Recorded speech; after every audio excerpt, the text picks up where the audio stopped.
you're losing 2,000, 3,000 sometimes a week. So we're spearheading the drive to get it done. Europe has not been successful in dealing with President Putin, but I think I will be successful. Mr. President, I'm curious. We've already started. Mr. President, have you been following the New York City mayor's race, and specifically Andrew Cuomo is now the front runner according to the polls? How do you feel about that? Do you think you can have a good relationship with the mayor, Andrew Cuomo? Well, I've always gotten along with him. We had our ins and outs a little bit. We did a great job for him. Remember, we built the convention center rooms for him. He didn't use them, unfortunately. And we sent the Mercy ship. We sent the really magnificent hospital ship, and they didn't use it. But we always had a pretty good relationship.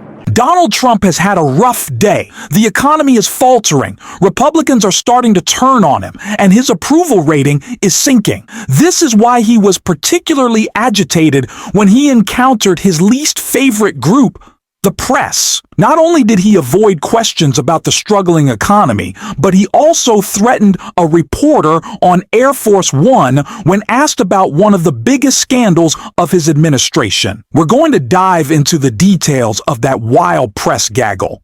But before we do, if I could quickly ask you to leave a like on this video, and if you haven't already, and you enjoy our channel, to hit that subscribe button. It goes a long way, and it really does mean a lot to me. Now, Donald Trump's press gaggle was insane, and it started off really crazy with this clip right here. Ready for some questions? Anybody want to buy one? Okay, let's go. First, we'd love to get your reaction, sir, to what's going on in the financial markets today. Well, I mean, it's to be expected. This is a patient that was very sick.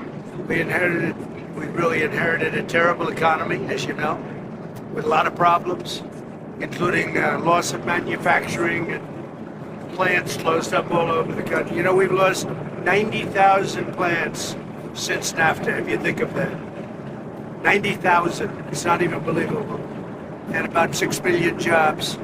And so it was a sick patient. It went through an operation on Liberation Day, and it's going to be a booming country, a very booming country. It's going to be amazing, actually, and we see it because we have trillions of dollars committed to come in, trillions. Previously, the economy was doing well. There was no sign of a looming recession, and the stock market was thriving. We were adding jobs, not losing them. So what exactly is the bad economy Trump is referring to? Is he just bitter about Joe Biden beating him in 2020? Is that the real reason behind his claims of a bad economy? Perhaps he's upset that Biden's economy outperformed his. Trump will be remembered as a failure on the economic front, and it seems his comments only get more nonsensical as time goes on, especially recently. What he decided to launch right here. I haven't seen you in a while. $5 million. For $5 million, this could be yours. That was the first of the cards. You know what that card is? Gold card. It's the gold card. The Trump card, gold card. Who's the first buyer? Me. I'm the second? First. I don't know, but I'm the first buyer. It'll be out in about less than 2 weeks. I'm starting to believe that this whole gold card idea was just so he could put his face on something, which is so Trump. That's so Trump. Like, he doesn't care about, raising money from this. He doesn't actually think about the economic impact. He doesn't think about the immigration impact. He doesn't think about who could be using and abusing these gold cards. Just want to put his face on something. Not a shock. It is always just an exchange. It is always just transactional. It's always just corrupt for Donald Trump. And he actually admitted that when talking about a deal he made right here.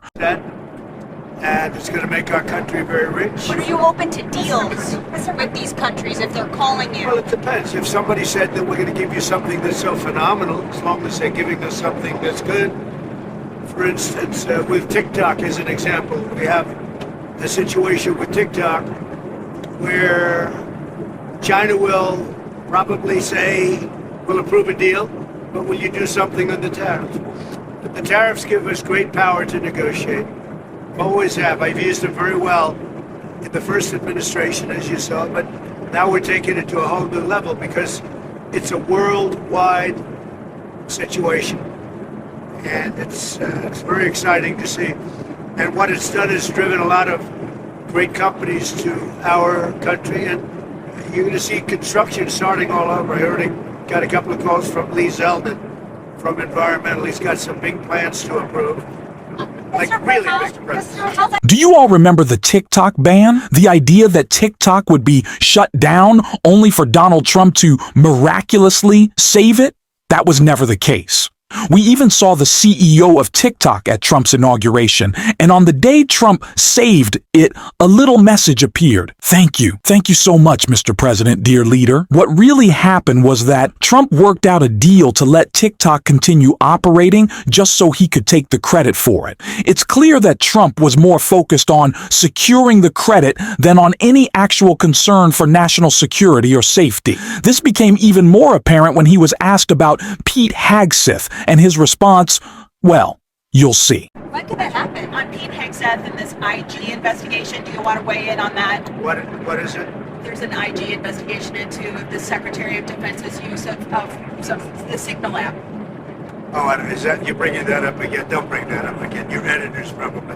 That's such a wasted story.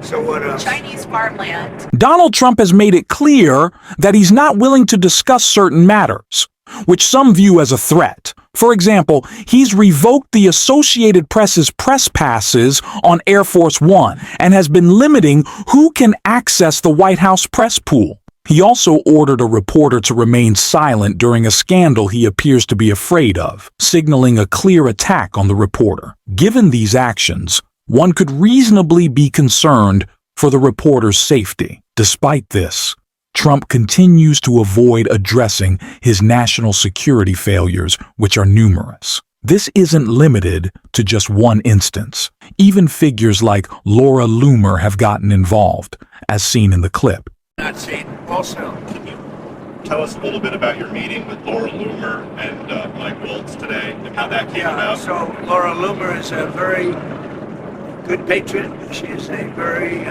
strong person. And I saw her yesterday for a little while. She makes recommendations of things and people. And sometimes I listen to those recommendations like I do with everybody. I listen to everybody and then I make a decision. But I saw her yesterday. She was at the ceremony. And she'll always have something to say, usually very constructive. What did she recommend? She recommended certain people for jobs. Adding to the administration, not Adding. Who did she not recommend? firing. Well, she'll recommend that too. But yesterday she recommended some people for jobs. Did she have anything to do with the NSC aides who were ousted? No, I don't know. Do you know how many, sir? Do you know how many from the NSC? Not many. Was it 5, a dozen? I really don't know. Who does Loomer want? There were a couple that I know. Who did Laura recommend hiring? Well, I don't want to say that, but she's recommended some good people over the years. She's been in the party a long time. She's done a good job. So, Laura Loomer recently came to the White House and was giving Donald Trump advice on who to keep and who to get rid of in his National Security Council if you thought that Pete Hegseth and Mike Waltz were stupid and endangering our national security. Now we have Laura Loomer, so I hope that makes you feel real safe and great. Because it doesn't make me feel great, but I'm going to be honest. And neither does this comment on how we're going to fix our economy with tariffs either. Like really, Mr. President. How long will it take to get American manufacturing to where you would like to see it? Well, let's say it's a 2-year process. They start a plant and they're big plants. We're giving them approval to also, in many cases, to build the electric facility with it. So you have electric generation and the plant. And they're big plants. Now, the good news is a lot of money for them, and they can build them fast, but they're still very big plants. So I'd always say it would take 1.5 to 2 years. Donald Trump's claim that he's bringing manufacturing back to the United States is utterly unbelievable, especially considering the first term of his presidency, which saw a significant loss of manufacturing jobs. It becomes even more absurd when you factor in the huge cuts he's making to Joe Biden's initiatives, which have been instrumental in supporting green manufacturing and essential industries like computer chip production. Trump's actions show a clear disregard for manufacturing. It's not a simple, short-term process. It's a long-term one, and the jobs aren't coming back. Republicans, too, are not focused on revitalizing well-paying, middle-class manufacturing jobs in the U.S.